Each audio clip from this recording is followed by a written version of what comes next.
Share করেছিলাম তোমাদের সঙ্গে যে নর্থ ইস্টে কিচেন টয়লেট কোনো কাটা বা ফাটল, septic tank, overhead tank, master bedroom এগুলো থাকলে সেগুলো বাস্তুতে ভীষণ ড্রেনেজ নিয়ে আসে, টাকা পয়সার, হেলথের বাস্তু দোষ ভীষণ নিয়ে আসে, মানসিক অশান্তি ভীষণ ক্রিয়েট হয়।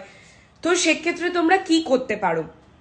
টয়লেটে কি করবে, তোমরা দেওয়ালে একটু ওপরের দিক করে হোম প্ল্যান্টস লাগাবে। কিচেনে কি করবে, পূর্ণিমার দিন সন্ধেবেলা একটা কাঁচের বাটিতে লবণ নিয়ে সেটা 1 ঘন্টা চাঁদের আলোর নিচে রাখবে, তুলে এনে তোমরা কিচেনে রেখে দেবে। স্টেয়ার কেসের জায়গাতেও এই জিনিসটা করবে।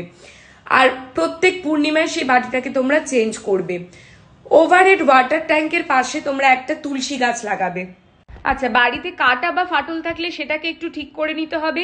বেডরুমে মুন ওয়াটার তৈরি করে রাখবে। পূর্ণিমার দিনই পরিষ্কার কাঁচের বোতলে বা সাদা প্লাস্টিকের বোতলে হাফ জল নেবে, হাফ গঙ্গা জল নেবে, তার মধ্যে 2-3টে পজিটিভ ক্রিস্টালস তোমরা দিতে পারো। ক্লিয়ার কোয়ার্টজ ভীষণ হেল্পফুল হবে।